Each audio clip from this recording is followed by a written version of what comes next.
Hi everyone, this is Rohan Nadeem. Please subscribe to CrickWicks YouTube channel and press the bell icon so that you don't miss any latest updates and content from us.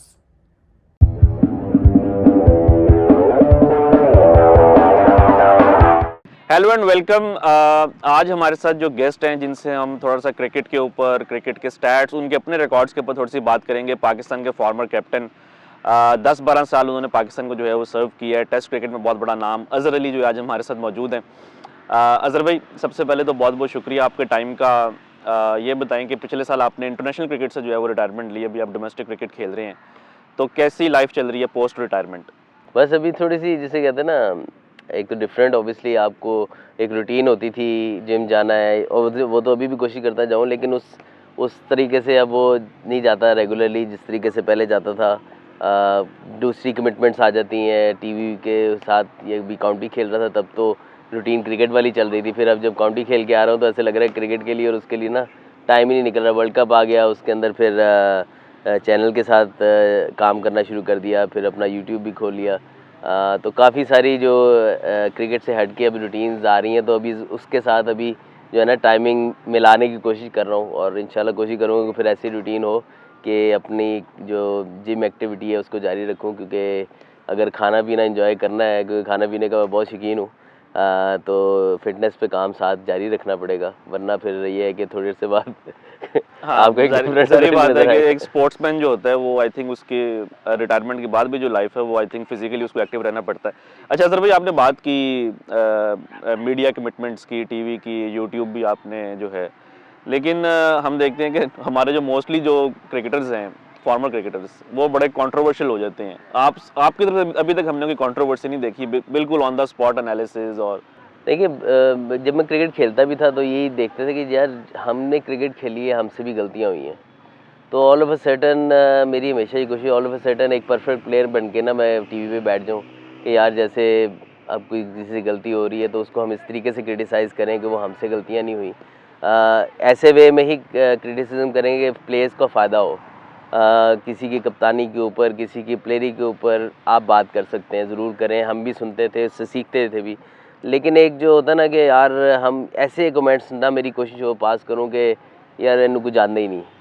तो I think बस मेरी कोशिश ये है कि यार as a cricketer, हम as a cricketer बन के मैं कोशिश करूँगा कि जो मेरी समझ के मुताबिक गलत मैं हो सकता हूँ, ऑब्वियसली मेरी एक ओपिनियन है, गलत हो सकती है, लेकिन कोशिश यही होती है कि एक कंस्ट्रक्टिव वे में बात की जाए, जिससे जो सुनने वाला है, उसकी फैमिली सुन रही है, वो भी उसको अच्छे तरीके से ले। ये आपने बड़ी इंपॉर्टेंट बात की है कि लोग अक्सर भूल जाते हैं कि जब वो किसी के ऊपर बात कर रहे होते हैं तो ऑब्वियसली उनकी फैमिली मेंबर्स हैं, उनके बच्चे हैं, वो भी सुनते हैं, तो वो मतलब कि देख के कैसा फील करते होंगे। दूसरी एक और चीज़ है, मतलब आपने एक सवाल है पूछ लिया तो मैं इसको थोड़ा एलेबरेट और भी कर लूँ कि हम जब टीवी पे बैठते हैं और सुनते हैं तो हम अपनी बात को तीसरे दिन ही कॉन्ट्रडिक्ट भी करते हैं।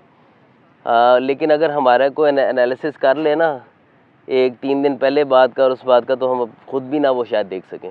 तो हमारे पास एक ना वो हाइंडसाइट वाली, जब हम क्रिकेट छोड़ देते हैं तो हाइंडसाइट पे ना बड़ी ऑप्शंस होती हैं कि हम इस तरह भी कह सकते हैं, उस तरह भी कह सकते हैं। लेकिन एक्चुअली जब बंदा क्रिकेट खेल रहा होता है ना, उसके पास एक ही चांस होता है उसको ठीक करने का। तो आई थिंक कि वो चीज़ देखते हुए ही कोशिश करता हूँ मैं बात करने की। सम टाइम कहते हैं यार इसने बड़ा मिली जुली सी बात कर दी, लेकिन मैं उस वे में बात करता हूँ जिसमें मैं अपने आप को वहाँ रख के देखूँ।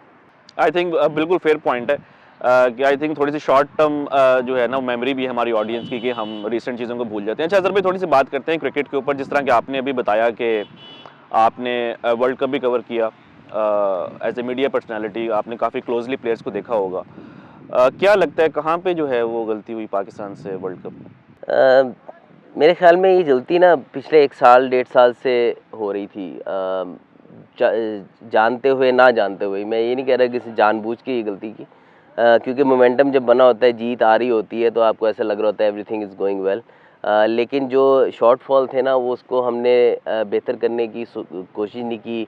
टीम जीत रही थी, हम उसी तरह खिलाते गए। एक और चीज़ मुझे लग रही थी, क्योंकि उस टाइम मैं करंट टीम में खेल रहा था, मैं उस चीज़ में ज़्यादा हाईलाइट कर नहीं सकता था। लेकिन जब मैंने छोड़ा तो मैंने उस चीज़ को हाईलाइट ज़रूर किया कि हम चाहे अच्छी टीम के अगेंस्ट, बड़ी टीम के अगेंस्ट खेल रहे हैं, या उनकी अगर फुल स्ट्रेंथ नहीं आई भी उसके अगेंस्ट खेल रहे हैं, हॉलैंड के अगेंस्ट खेल रहे हैं, कि जिम्बाब्वे के अगेंस्ट खेल रहे हैं, तो हमारे मेजॉरिटी जो है ना, वो मेन प्लेयर्स ही जा रहे हैं, खेल रहे हैं। हमने किसी सीरीज़ को ऐसा नहीं कहा, सिवाय अफ़गानिस्तान की एक सीरीज़ है उस पर बड़ा क्रिटिसिज्म हुआ, मुझे बड़ी खुशी हुई थी, हारने की नहीं फिर लेकिन मुझे ये खुशी हुई थी कि जो PSL का जो T20 की सीरीज़ थी ना, तो उसमें PSL के परफॉर्मर्स, यंग प्लेयर्स से उनको चांस मिला। वो ऐसी मुश्किल सीरीज़ थी, उसमें हमारी अगर मेन टीम भी जाती तो इसी तरह ही जिस तरह वनडे सीरीज़ आसान नहीं हुई जो श्रीलंका में खेलें, तो ये इस सीरीज़ भी T20 की पूरी टीम के साथ भी मुश्किलात ही होती, क्योंकि जिस तरह की पिचेस थी। तो बड़ा क्रिटिसिज्म हुआ जी, देखें उनको नहीं खिलाया तो ये हुआ।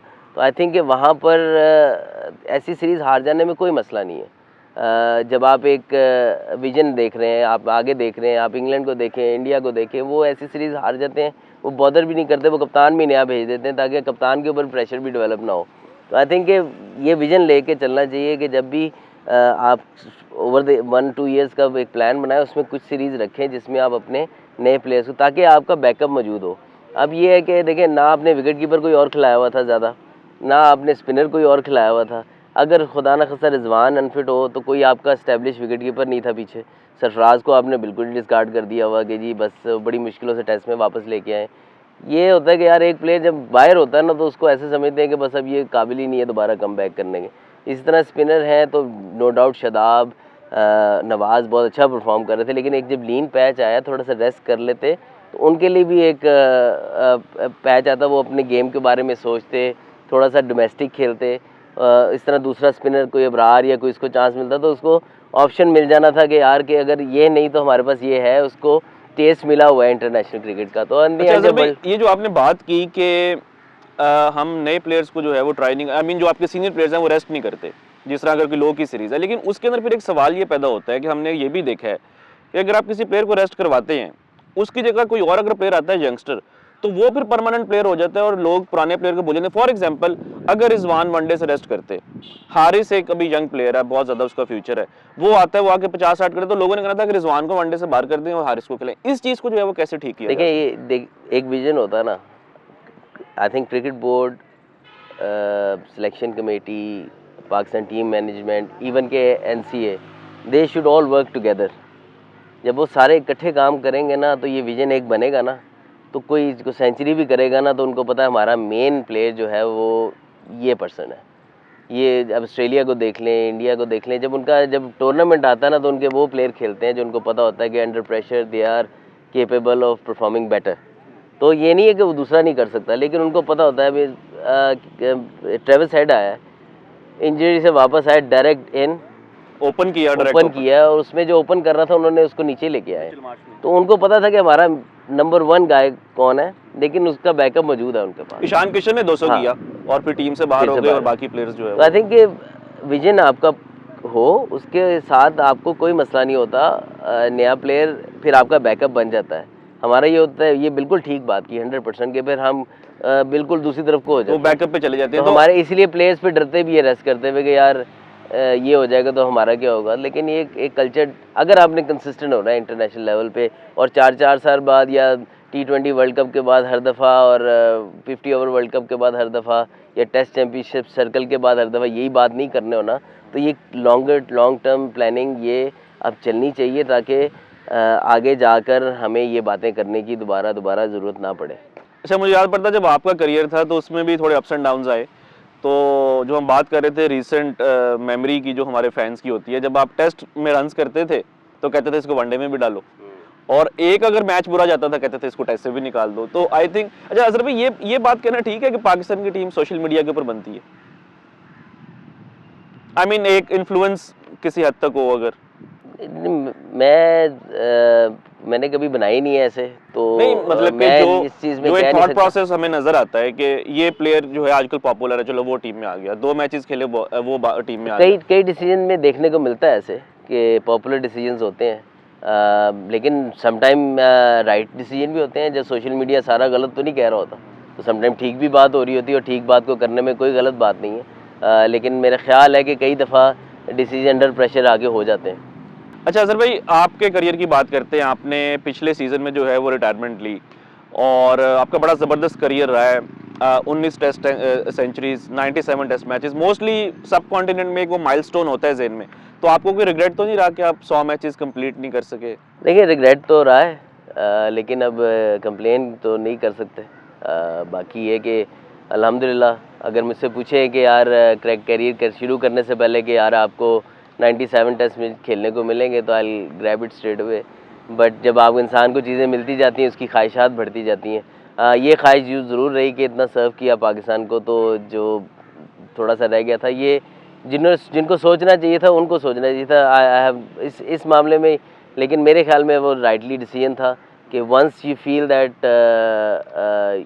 कि you are not needed then you should quit. And मेरे ख्याल में वहाँ पर मेरा अपना भी प्लान 100 टेस्ट में से एक मैच ऊपर खेलने का भी नहीं था, क्योंकि मुझे था कि शान मसूद उस टाइम पे बहुत अच्छी काउंटी सीज़न भी खेल के आ रहे हैं, परफॉर्म कर रहे हैं, अपनी गेम को चेंज कर रहे हैं, फिट प्लेयर हैं, उनको खेलना चाहिए। अगर मेरे 100 टेस्ट मैच करीब ना होते तो मैं शायद 4-5 मैच और पहले छोड़ देता। लेकिन मेरा एज ए प्लेयर ये समझता हूँ कि अगर आप 100 मैच के इतना करीब हों तो आपको, क्योंकि हर किसी को चांस नहीं मिलता 100 मैचेस खेलने का, ये कंट्री के लिए भी बड़ी प्राइड की बात होती है। बहुत कम प्लेयर्स ने पाकिस्तान से 100 टेस्ट खेले, और आगे मैं नहीं समझता कि अगले आने वाले सालों में बहुत मुश्किल होगा किसी के लिए 100 टेस्ट खेलना, जितने कम टेस्ट मैचेस हो रहे हैं, जितनी क्रिकेट ज़्यादा हो गई है। जी बिल्कुल। अच्छा, थोड़े से और अगर माइलस्टोन्स देखें तो अभी फर्स्ट क्लास क्रिकेट तो आप खेल ही रहे हैं, आई थिंक अभी सुईगैस के लिए भी आप खेलेंगे, तो 48 फर्स्ट क्लास सेंचुरीज हैं, तो उसमें है कोई कि 50 पे करियर फिनिश करें या मजीद खेलें? ख्वाहिश तो है, लेकिन कोई ऐसी नहीं है कि यार ये हो तो लाजमी। लेकिन मेरी अब कोशिश यही है कि सुईगैस ने जो इतना आफ्टर जो डिपार्टमेंट क्रिकेट बंद हुई थी, जो कि बहुत ही अनफॉर्चुनेट था पाकिस्तान क्रिकेट के लिए, उसकी वजह से सुई गैस ने हमें बहुत लुक आफ्टर किया है। तो मेरी कोशिश यही है कि हमारी टीम बन जाए एक दफ़ा दोबारा से। बड़ी डिफ़िकल्टीज़ आ रही हैं, ज़ाहिर बात है, हर डिपार्टमेंट ने अपना ये डिपार्टमेंट बंद कर दिया था, स्पोर्ट्स का, क्रिकेट का, इवन के बाकी स्पोर्ट्स भी बंद करा दी गई थी, जिसकी वजह से क्रिकेट तो फिर थोड़ी संभल गई थी, बाकी स्पोर्ट्स बेचारी जो थोड़ा बहुत अगर किसी ने संभाला हुआ था, डिपार्टमेंट्स ने संभाला हुआ था, तो एक बस एक विजन आया और वो आके सारा कुछ ही ऊपर नीचे कर दिया। तो उसकी वजह से मेरी ख्वाहिश थी कि यार जब हम छोड़ें क्रिकेट तो कोशिश करेंगे यार सुईगैस की जो टीम है दोबारा वो डेवलप हो जाए। तो मेरी कोशिश अभी भी कराची जा रहे हैं, इंशाल्लाह कोशिश यही होगी, अगर टीम बन रही है तो कोशिश यही करें उनको खिलाएं ज़्यादा, और अगर कहीं ज़रूरत है तो वहाँ पे खेलें। अच्छा अजहर भाई, लास्ट टाइम जब पाकिस्तान की टीम ऑस्ट्रेलिया गई थी, आप उस टीम के कैप्टन थे, और मेरा ख्याल है कि ऑस्ट्रेलिया को आपसे अच्छा तो कोई भी नहीं जानता होगा, बड़ा ज़बरदस्त आपका रिकॉर्ड है, टेस्ट डेब्यू भी अगेंस्ट ऑस्ट्रेलिया, 52 की करियर एवरेज, 52 की एवरेज ऑस्ट्रेलिया में, डबल सेंचुरी इन मेलबर्न। तो अभी इस टीम को कैसा देखते हैं? ऑस्ट्रेलिया, मेलबर्न में भी मैच है इस बार, सिडनी में भी है, पर्थ में एक आई थिंक मुश्किल ग्राउंड होगा, क्या चांसेस हैं पाकिस्तान? देखिए चांसेस तो आप वो नहीं कर सकते कि जी पाकिस्तान नहीं जीत सकते, लेकिन बहुत मुश्किल होगा पाकिस्तान के लिए, क्योंकि अक्सर बात होती है कि बैटिंग वहाँ स्ट्रगल करेगी। वहाँ पे सबसे ज़्यादा जो टेस्ट होता है ना वो बॉलिंग का होता है। बैटिंग अगर हम ऑन एवरेज देखें ना तो हम इंडिया के सिमिलर रन्स पाकिस्तान टीम बनाती है, लेकिन हम उन रन्स में उनको आउट नहीं कर पाते। इंडिया की बॉलिंग आउट कर लेती है। तो ये आज से नहीं है, ये हमारे जितने ग्रेट्स गुजरे हैं, वो वसीम भाई हों, वकार भाई हों, शुएब भाई हों, ये सब भी गए हैं तो 5-5, 600 रन होते रहे हैं। तो आई थिंक कि वहाँ जाके कुछ ऐसा है जो हमारे बॉलर्स स्ट्रगल करते हैं। वहाँ सिर्फ पेस से आउट नहीं होते, वहाँ पे जो है ना एक सबसे चीज़ जो मारती है ना, पहला स्पेल, दूसरा स्पेल, तीसरा स्पेल है ना, वहाँ पे अगर आप थोड़ा सा वीक हुए नहीं तो वो आपको ऐसा फिर पड़ते हैं, फिजिकली चैलेंजिंग होता है। फिजिकली चैलेंजिंग होता है। फिर लेंथ कैसी हिट कर रहे हैं आप, कंसिस्टेंट कितने हैं, क्योंकि मार्जिन ऑफ एरर कम है वहाँ पे। पेस वाली पिचेज़ है, ज़रा सा लाइन ख़राब हो चौका पड़ता है आपको। तो आई थिंक कि वो, और ग्राउंड्स बड़े हैं, रन्स भाग के वो इतने सारे लेते हैं, तो आई थिंक कि वो अगर आप ज़रा सा बैक फुट पे हो नहीं तो फिर बिल्कुल हावी हो जाते हैं। तो आपको I think all the way आपको as a bowling unit, as a fielding on top of your game रहना पड़ता है, वरना कोई चांस नहीं है वहाँ पे वो आपको 500-600 रन बना के देंगे। अच्छा तभी आपने बात की मार्जिन ऑफ एरर की ऑस्ट्रेलिया में, आपने जो ये भी चीज़ जो पॉइंट आउट की कि असल मसला बॉलिंग का रहा है, और उसको अगर हम नंबर्स की फॉर्म में भी देखें, स्टैट्स में, पाकिस्तान ने जो पिछले 6 टेस्ट मैचेस खेले हैं ऑस्ट्रेलिया में, उसमें किसी भी मैच में 20 आउट नहीं किए।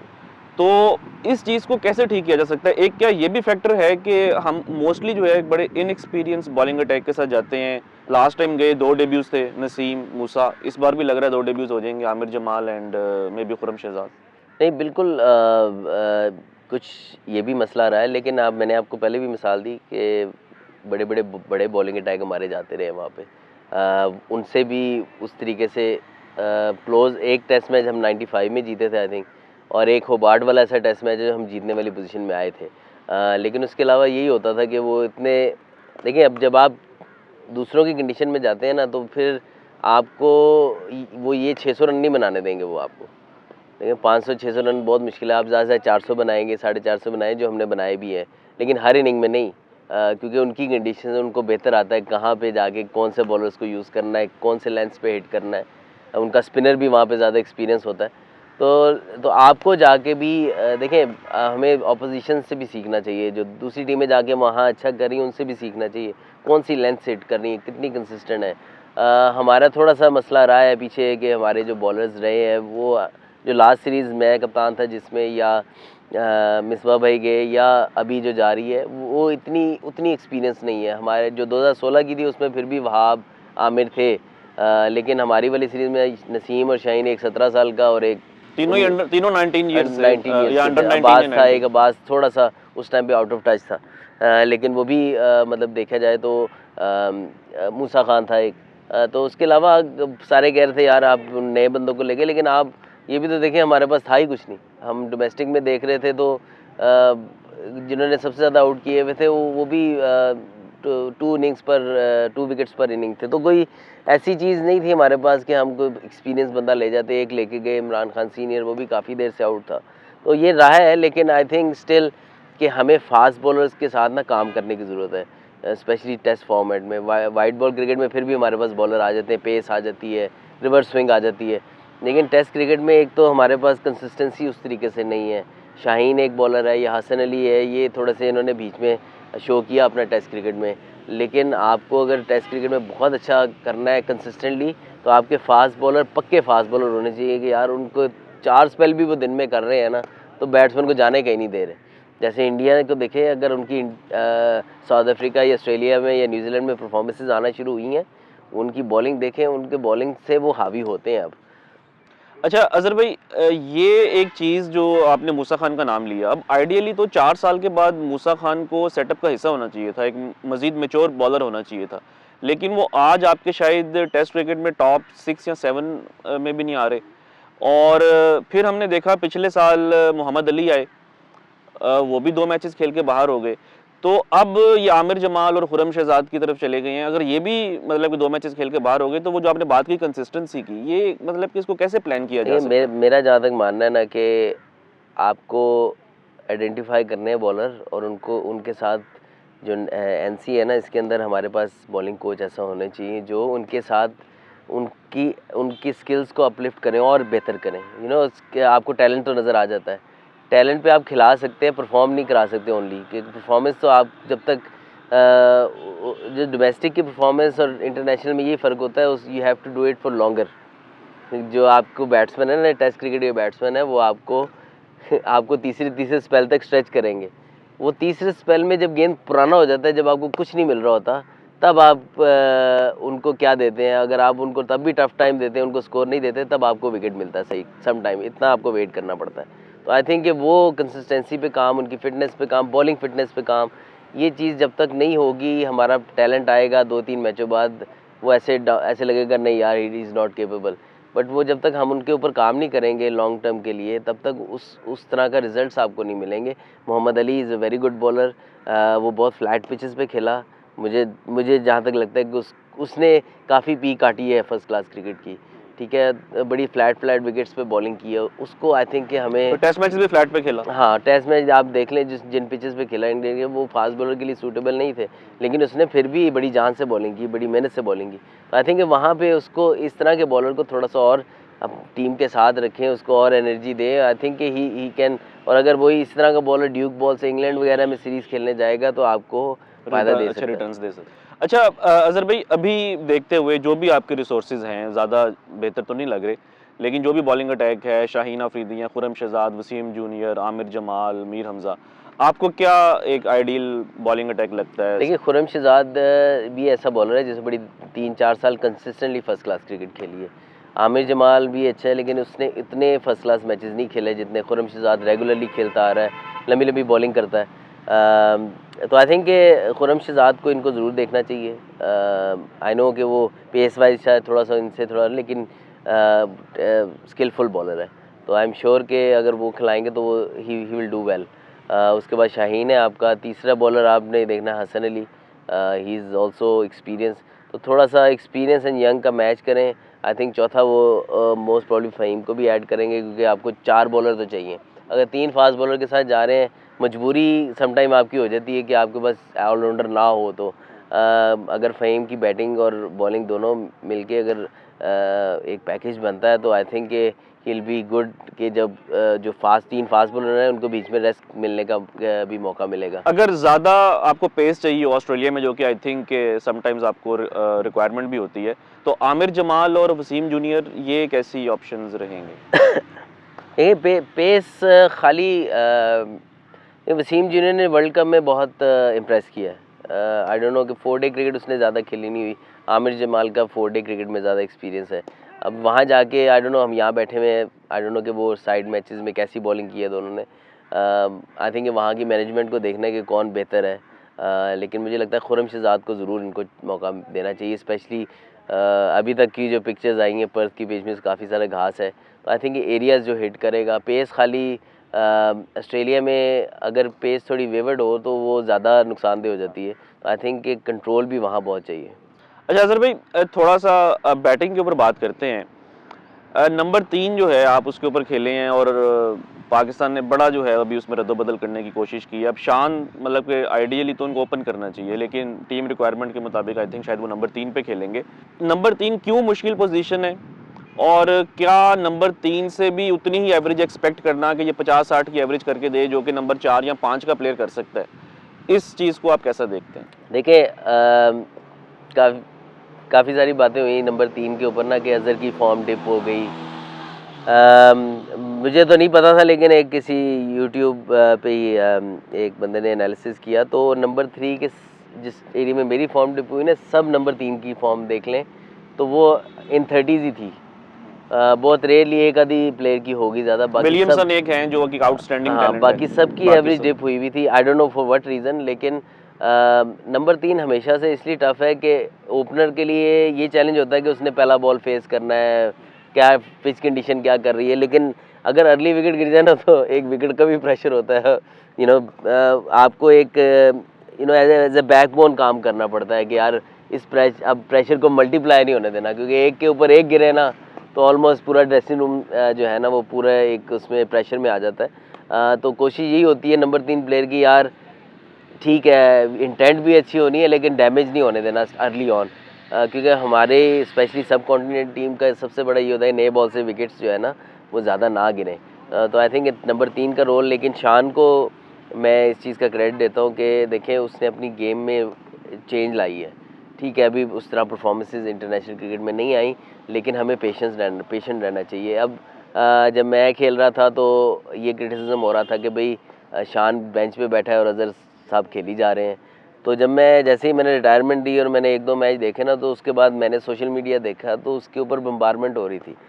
तो मैंने ये सोचा यार अभी तो उस बेचारे को दो टेस्ट मैचेस हुए हैं, खेल 4 इनिंग हुई हैं और किसी की भी ख़राब हो सकती है।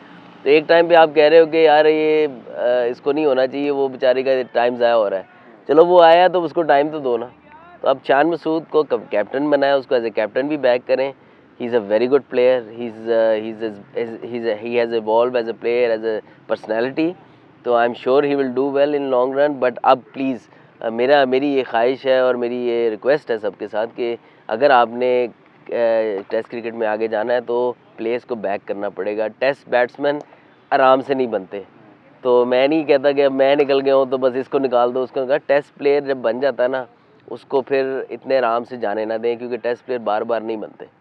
और आपने आई थिंक बड़ा अच्छा पॉइंट आउट किया कि हम बात तो करते हैं कि जी शान की एवरेज कम है, मैचेस खेल, लेकिन वो स्कैटर्ड उसका करियर है कि जो 30 मैचेस हैं वो 10 सालों में खेला है और कोई मतलब कि कंसिस्टेंसी नहीं है। और मोस्टली शान के जो मैचेस हैं मुश्किल कंडीशंस में, लोग अक्सर ये नहीं देखते जब एवरेजेस को देखते हैं स्टैट्स में, अच्छा इसकी एवरेज 30 की है तो उसमें होम में वो कितने मैचेस खेले। Away I think Imran Farad भी एक ऐसे प्लेयर थे जो कि हमेशा मुश्किल कंडीशंस में खेले, और शान एक ऐसे प्लेयर है। कोई प्लेयर होता था ना 90s में भी ऐसे होता था कि साउथ अफ्रीका, न्यूजीलैंड, ऑस्ट्रेलिया के होते थे वो, तो मोहम्मद वसीम भी कई दफ़ा ऐसे ही होता था कि अवे टूर्स पे ज़्यादातर नजर आते थे। मतलब कि बाकी जो प्लेयर्स हैं दुनिया में जितने भी हैं, अगर उनकी अवे एवरेजेस खराब हैं तो वो होम में परफॉर्म कर करके वो अपना जो करियर है उसको शान ठीक कर- मसूद को देखें, शान मसूद या असद शफीक के साथ भी एट टाइम्स, जो शायद असद शफीक के साथ भी आई थिंक काफ़ी हार्ड डन हुए। एक सीरीज़ इंग्लैंड की ख़राब गई, उसका भी यही है कि टेस्ट मैच खेल रहा है, 8-9 टेस्ट खेलने हैं और नंबर 6 पे खेलने हैं, उसमें बीच बीच में पैचेस आते हैं फिर, लेकिन वो टेस्ट का एक परमानेंट बैटर था आपका, उसने आपने बिल्कुल ही साइड पे कर दिया।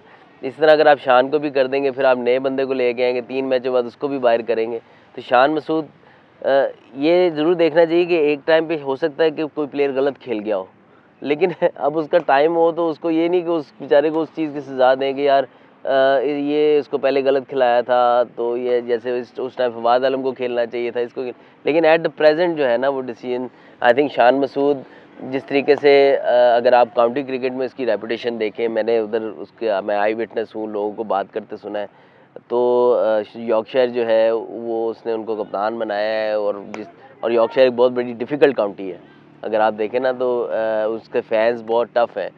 बाकी अगर समरसेट को देखें, बूस्टर को देखें, इनके अच्छे बुरे टाइम में साथ ही रहते हैं, लेकिन यॉर्कशायर के फैंस जो है ना वो बहुत नास्टी किस्म के फ़ैन है, तो उस जैसी काउंटी ने इतना ट्रस्ट किया उनके ऊपर, तो I think we should back him as a player, as a captain, इंशाल्लाह ही विल डू वेल।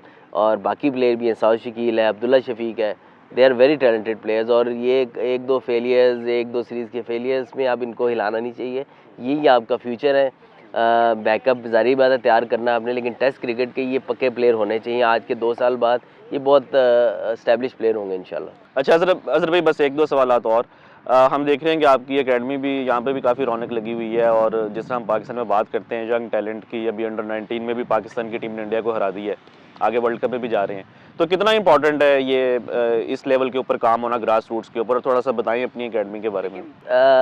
मैंने जब ये स्टार्ट की थी ना तो मेरे था यार कि मुझे सर्व करना चाहिए ग्रास रूट लेवल पे, कि मुझे अल्लाह ने नाम दिया पाकिस्तान के लिए, मुझे रीच दी है, लिंक्स दिए हैं, तो मैं इन बच्चों को ना एक अपॉर्चुनिटी प्रोवाइड करूँ, एक फैसिलिटी प्रोवाइड करके दूँ जिसमें ये एक्सेल कर सकें, अपनी स्किल्स को डेवलप कर सकें।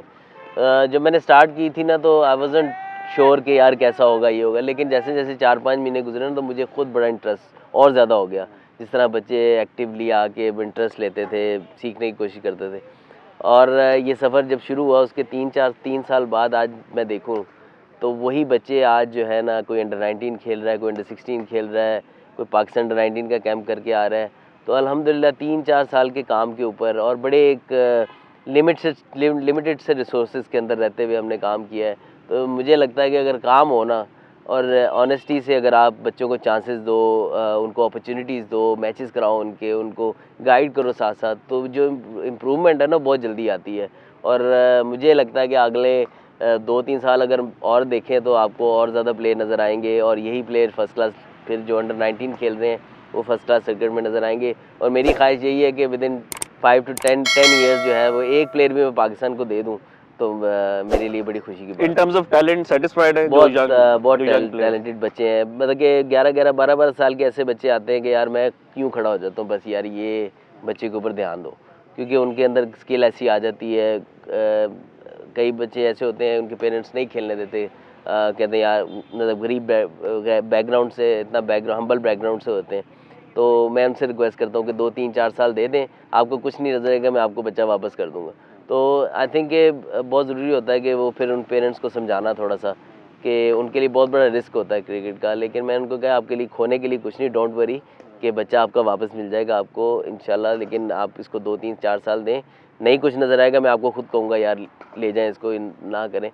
लेकिन कई बच्चे माशाल्लाह बहुत ज़बरदस्त टैलेंटेड है, इम्प्रूव कर रहे हैं फटाफट, और मुझे बड़ी उम्मीद है कि बहुत जल्द हमें ये फर्स्ट क्लास क्रिकेट में नज़र आएंगे। अच्छा अजहर भाई, बस आखिरी क्वेश्चन, ये यंग टैलेंट से मेरे जहन में आया कि अभी पाकिस्तान में सुना कि किस तरह का रूल लेकर आ रहे हैं कि अंडर 19 प्लेयर जो हैं वो T20 क्रिकेट नहीं खेल सकते, और पता नहीं कोई 10 मैचेस की कंडीशन है कि पहले 10 फर्स्ट क्लास मैचेस खेलेगा तो वो एलिजिबल होगा इवन फॉर PSL, तो इस चीज़ को कैसा ये मुझे कंप्लीट इसका नॉलेज नहीं है। ये ज़रूर है कि ग्रास रूट लेवल पे लंबी क्रिकेट होनी चाहिए, हम जितने अंडर 16 के अभी यहाँ पे भी पार्टिसिपेट करते हैं ना, तो ज़्यादा T20 टूर्नामेंट होते हैं। तो yes, game is evolving, but at early age you need temperament. जब आप लंबी इनिंग्सें नहीं खेलेंगे, ज़्यादा ओवर्स नहीं करेंगे, आपकी देखें अब बॉलर 16 साल की उम्र से शॉट से बचने जा रहा है बस, तो इट मीन्स कि वो अपनी फ्लाइट स्पिनर है, जैसे वो विकेट टेकिंग एबिलिटी डेवलप ही नहीं करेगा। इस तरह बैट्समैन है, सिर्फ हिट मारने जा रहा है। तो आप देख लें, इंग्लैंड ने इवॉल्व किया, सब कुछ किया, लेकिन वर्ल्ड कप 2019 देख लें, फाइनल कैसे खेलना पड़ा उनको, ठीक है, सेमीफाइनल कैसे हुआ इंडिया न्यूजीलैंड का। तो वो जब प्रेशर पड़ता है, जब कंडीशन आती है, तो आपको बेसिक टेक्निक की चाहिए होती हैं। इस दफ़ा इंग्लैंड बिल्कुल बैठ गया बेचारा, वो इसलिए कि वो टेस्ट क्रिकेट एक तरफ, T20 क्रिकेट एक तरफ, वनडे क्रिकेट को तवज्जो नहीं दी। वनडे इज़ द हार्डेस्ट, तो वहाँ पे आपको एग्रेशन भी चाहिए और टेक्निक भी चाहिए। तो आई थिंक ये बैलेंस बहुत ज़रूरी है, इसलिए अर्ली एज से टेम्परामेंट, टेक्निक डेवलप होना बहुत ज़रूरी है। आई थिंक इस लिहाज से ये चीज़ बेहतर है। अजहर, बहुत बहुत शुक्रिया आपका, आपने टाइम दिया। All the best with your upcoming season with Sui Gas, और हमारी दुआएं कि आप अपनी 50 फर्स्ट क्लास सेंचुरीज जो है वो कंप्लीट करें।